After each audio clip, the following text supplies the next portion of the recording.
Karoon ng united stand o nagkakaisang posisyon ng Senado tungkol sa charter change? Ayan, correct. Dapat po meron kayong united stand, mga senador.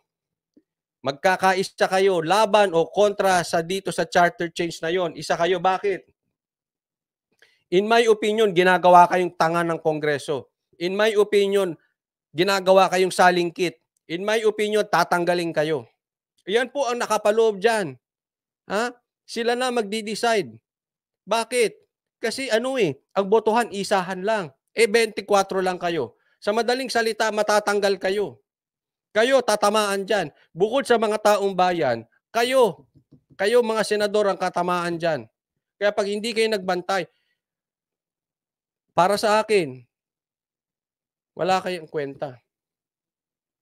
This is the time na kayong mga senador ay manindigan. Itigil nyo muna yung pagkakaiba-iba ninyo. Tigil muna natin kung meron man nag-grandstanding dyan. Magsama-sama kayo. Kayo po ay binoto nationwide. Ito, binoto lang ng distrito itong mga congressman na ito eh. Gagawin kayong salingkit? Mas mataas ang mandato nyo sa kanila. Buong Pilipinas ang bumoto sa inyo. Sila distrito lang nila.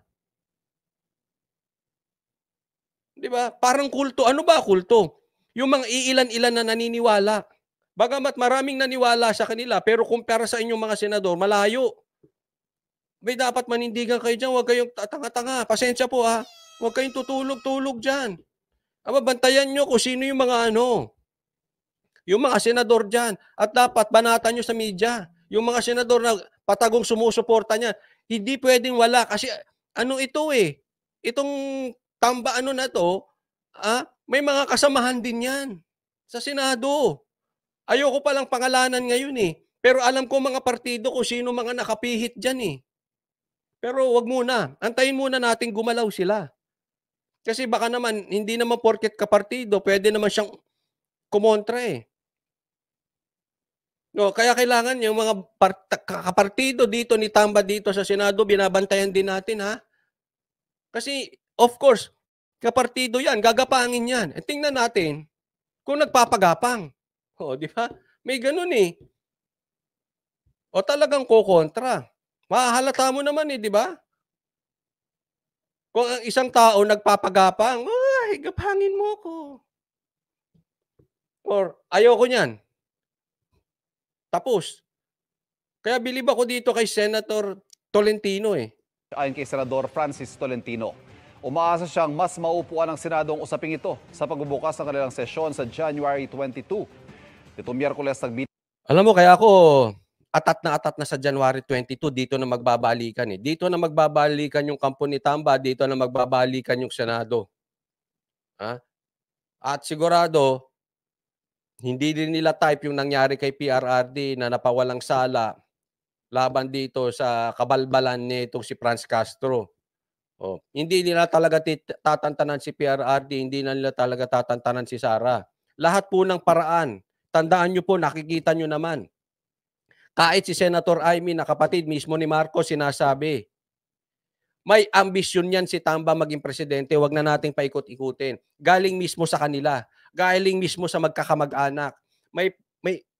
Merong pangarap yan maging presidente.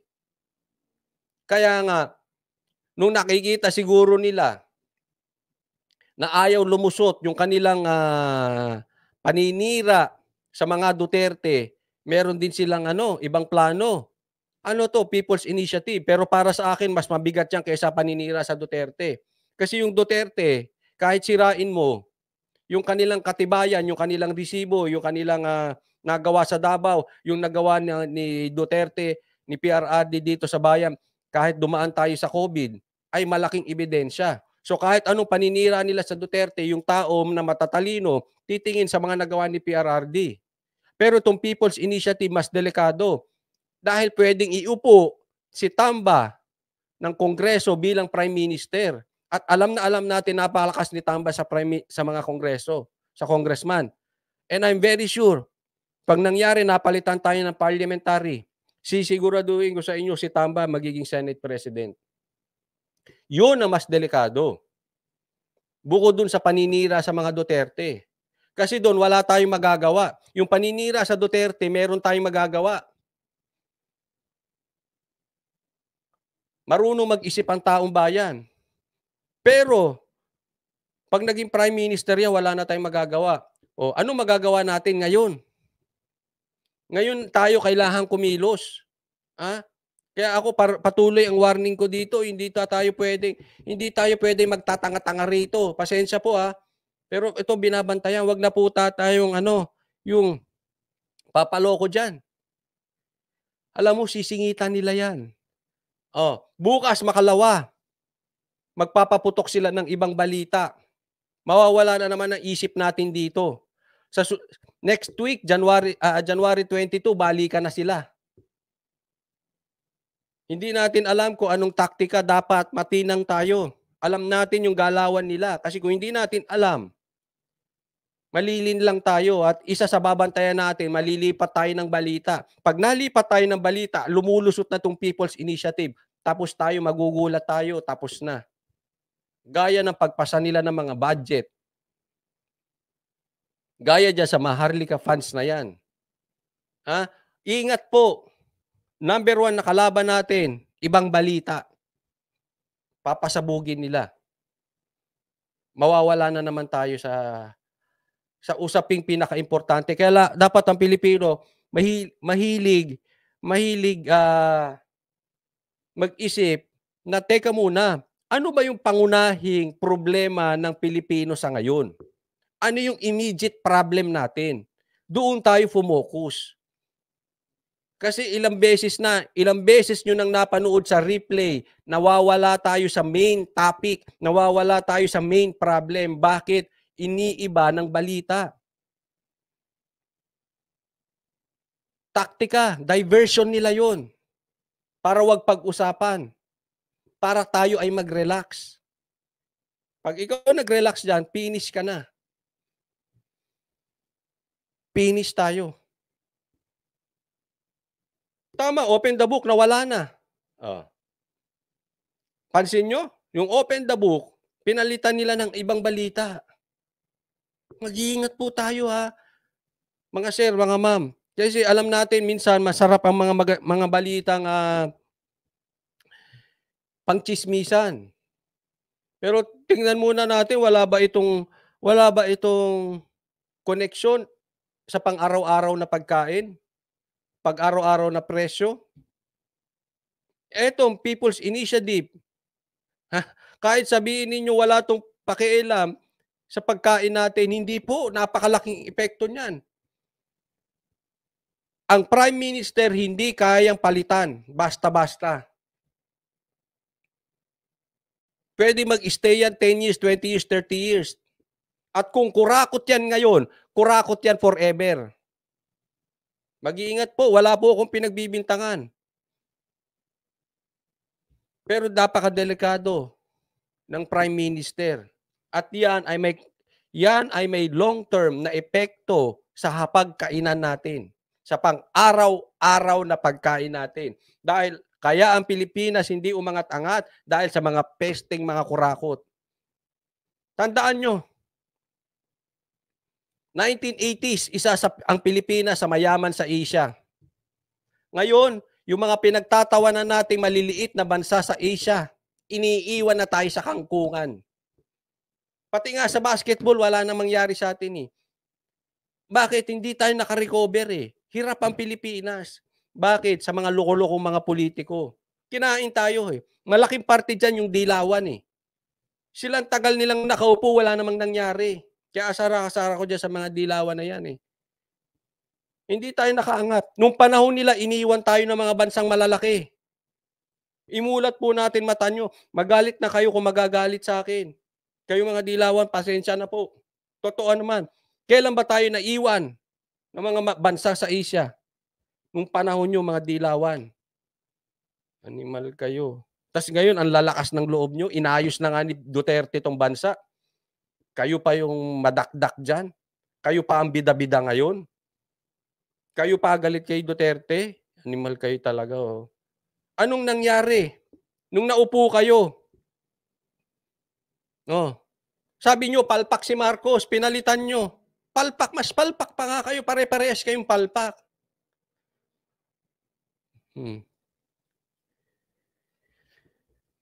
Ngayon, ano ang mangyayari sa atin? Said tayo. O, apo natin may utang na. Sakit, di ba?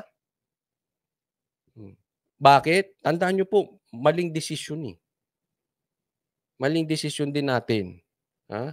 Diretso tayo. Bantayan natin 'to, pagkaisahan natin 'tong People's Initiative, Tamba Initiative. Meeting daw siya at 15 pang senador at tumagal ng 4 na oras ang pagtalakay nila sa anyay pressing urgent concerns.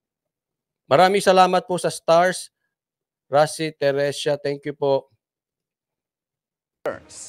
Napag-usapan daw nila ang tungkol sa umano'y pangarap ng lagda para sa charter change, kapalit ng ayuda.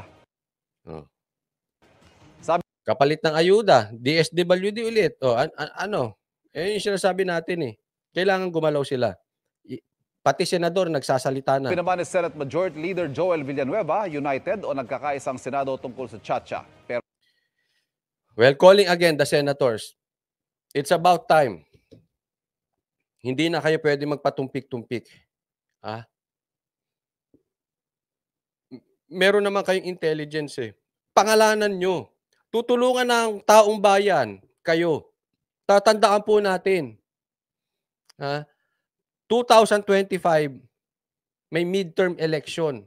Nakabantay po ang taong bayan sa mga senador. Kaya tingnan po natin. Wala akong pakialam kung sino pa yan. Okay? Kahit siya ay tao ni Duterte, kahit siya ay dilaw, kahit siya ay asul, blue, kahit ano pa yan, bantayan po natin sino ang maninindigan laban dyan sa Tamba Initiative. Yan po ay boto natin sa 2025. Sensitive sila ngayon. Maria Paz Cotanda, maraming salamat po from US. Maraming salamat Maria Paz Cotanda.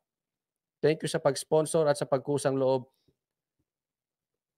sa pagsuporta sa aking channel, Maria. Thank you. Ito na po, ito po yung panahon na malakas ang taong bayan. Bakit? Kasi pag may eleksyon na parating, sensitive po ang mga politiko.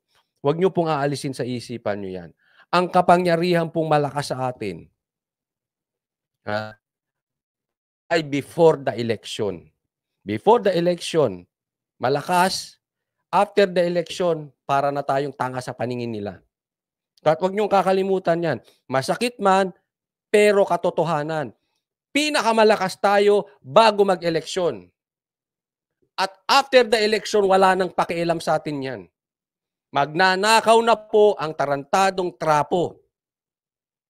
Saka na lang tayo iintindihin kailan? Before the election ulit. And this is our time, mga kababayan ko. Ngayon tayo sumigaw. Kasi yung sigaw natin ngayon, parang malakas na megaphone para sa kanila. Dinig na dinig nila yan. Especially doon sa mga re-electionist at mga tatakbo. Pero after the election, kahit anong sigaw mo, bingi yan. Para yung naka-AirPods na may isolation. Hindi niyan maririnig ang labas. Kahit anong idakdak mo dyan, tapos na. Meron siyang 3 taon para manarantado ng mga Pilipino. So, ngayon tayo magbantay. Senador, tayuan nyo yan. Tutulungan kayo ng taong bayan. Nasa likod nyo kami. Isisigaw natin. Kaya itong mga nag-grandstanding, puro lang grandstanding, di naman maninindigan. Kailangan bantayan natin. Ha?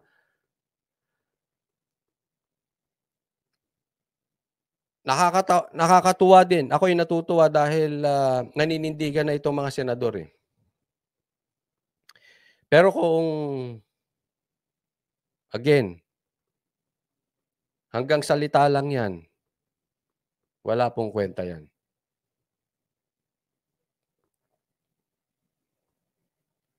So, maganda yan, basta totoo. Kung hindi, Parehas din nung sinabi ko sa DSWD. Maganda yung sinabi nyo, basta totoo. Pero pag hindi kayo nanindigan dyan, kasabwat kayo. As simple as that. Kasi kung tumahimik ka dyan, ibig sabihin, kasabwat kayo dyan. Ha? Kahit nasa Senado ka, posibleng kampon ka ni Tamba.